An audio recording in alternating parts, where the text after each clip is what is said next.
Welcome to TNPSC small circus channel. Good evening to everybody. இந்த வீடியோவில் என்ன பார்க்கலாம் அப்படின்னா, நம்ம எல்லாருமே எதிர்பார்த்தது படி எக்ஸாம் டேட்டை வந்து சேஞ்ச் பண்ண போகிறதா டிஆர்பி வந்து அறிவிப்பு கொடுத்துருக்காங்க.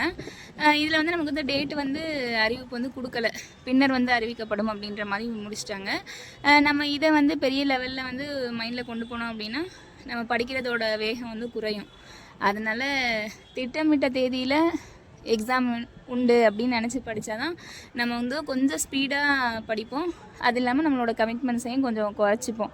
இல்லை அப்படின்னா எக்ஸாம் தான் தள்ளி போகுது, டேட்டு தான் சொல்லலை அப்படின்ற மனநிலை நமக்கு வந்துடும். அது இல்லாமல் இதுக்கு முன்னே வந்துட்டு ஒரு எக்ஸாம் கூட இப்படி தான் நடந்துச்சு, சேம் டேட்டில் 2 எக்ஸாமு. அப்போ ரொம்பலாம் ஒன்றும் தள்ளி போகலை, ஒரு வீக்கோ 2 வீக்கோ தான் தள்ளி வச்சாங்க. இந்த சண்டே நடக்க வேண்டியது நெக்ஸ்ட்டு சண்டே, அந்த மாதிரி ஏதோ 1 வீக்கோ 2 வீக்கோ தான் தள்ளி வச்சாங்க. அதனால் நம்ம அதிக அளவில் டேட்டு தள்ளி போகும் அப்படின்னு நினச்சோன்னா நம்ம படிக்கிற வேகம் வந்து குறையும். நேற்று இருந்த பயம் பதட்டத்தை விட இன்றைக்கி கொஞ்சம் குறைஞ்சிருக்குல்ல, அந்த மாதிரி நம்ம அப்படியே கொஞ்சம் கொஞ்சமாக சோம்பேறித்தனமாயிடுவோம். நம்ம படிக்க வேண்டிய போர்ஷன் வந்து அதிகமாகவே இருக்குது. ஏன் அப்படின்னா நமக்கு வந்து ஜிகேயில் வந்து கை வைக்க முடியாத அளவுக்கு போர்ஷனை வந்து அதிகமாக கொடுத்துருக்காங்க. 8 யூனிட் இருந்த இடத்துல 10 யூனிட்டாக மாற்றிருக்காங்க. ஜிகேவும் சரி, சைக்காலஜி, எஜுகேஷன் சைக்காலஜியும் சரி. அதனால் வந்துட்டு நமக்கு டேஸ் வந்து ரொம்ப கம்மி தான். நம்மளோட மேஜரை படித்து அதை ரிவிஷன் பண்ணி, படித்ததை ரிவிஷன் பண்ண, படிக்காத டாபிக்ஸை புதுசாக படிக்க அதுக்கே நமக்கு டைம் இருக்காது. ஏன்னா வந்து மேஜர்லேயே நிறைய சேஞ்சஸே இன்னும் ஒரு சில பாடங்களுக்கெலாம் நமக்கு நோட்ஸ் கிடைக்கல. அப்படி இருக்கும்போது நம்ம நேற்று மாற்றின சிலபஸ்க்கு உடனே நமக்கு நோட்ஸ் கிடைக்குமா அப்படின்னா அது மிகப்பெரிய கொஷின் மார்க் தான்.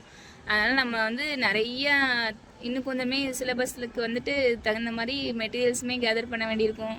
புதுசாக நிறைய படிக்க வேண்டியிருக்கும். படித்ததை ரிவிஷன் பண்ணாதான் இன்னும் கொஞ்சம் படிக்கிற மாதிரி இருக்கும். படித்ததெல்லாம் கொஞ்சம் மறந்த மாதிரியாக தான் இருக்கும். நேற்றெல்லாம் அந்த அதிர்ச்சி மேலே அதிர்ச்சியில் அப்படியே இதையே வந்து துடிக்கிறது எல்லாத்துக்கும் வெளியில் கேட்டிருக்கோம். அந்த லெவலுக்கு தான் இருந்துச்சு நேற்று. இன்றைக்கி வந்து கொஞ்சம் அதுலேருந்து கொஞ்சம் அந்த ரொம்ப அந்த பதட்டத்துலேருந்து கொஞ்சம் நார்மலான நிலைக்கு இன்றைக்கி வந்திருப்போம். இனி வந்து நம்ம கொஞ்சம் ஸ்மார்ட்டாக ஒர்க் பண்ணால் தான் கொஞ்சமாவது நம்ம வந்து நம்மளோட போஸ்டிங்கை தக்க வச்சுக்க முடியும். அது இல்லாமல் ஏற்கனவே பேப்பர் நியூஸ் பார்த்துருப்போம், நமக்கு கொடுத்துருக்க நம்பர்ஸை விட 2 மடங்காக வந்து காலி பணியிடங்கள் வந்து அதிகரிப்போம்னு சொல்லியிருந்தாங்க. அது இல்லாமல் நமக்கு வந்து அது கவுன்சிலிங் டைமில் கூட நாங்கள் அதிகரிப்போம் அப்படின்ற மாதிரி தான் கொடுத்துருக்காங்க. அதனால் இந்த டைமில் லாஸ்ட் டைம் அப்படின்றனால ஓட்டுக்காக கூட எது வேணால் பண்ணலாம். அதனால் நம்ம முடிஞ்ச அளவு நம்மளோட சைடு உள்ள எஃபர்ட்டை நம்ம நல்லா போட வேண்டியதான். நமக்கு வந்து டேஸ் வந்து ரொம்ப கம்மி தான். இதை வந்து நம்ம மைண்டில் கொண்டு போகவே கூடாது. நமக்கு வந்து திட்டமிட்ட தேதியில் எக்ஸாம் உண்டு அப்படின்ற மாதிரியே நினச்சிட்டு நம்ம கவர் பண்ண ட்ரை பண்ணணும். ஒரு யூனிட்டுக்கு இவ்வளோ நாட்கள் போட்டால் சரியாக இருக்கும் அப்படின்ற மாதிரி ஸ்ப்ளிட் பண்ணி படித்தா தான் நமக்கு வந்து ரிவிஷனுக்கு கொஞ்சம் டைம் இருக்கும். இது நம்ம வந்து கடவுள் கொடுத்த வாய்ப்பு எக்ஸ்ட்ரா தள்ளி போகிற நாட்களை நினச்சிக்க வேண்டியது.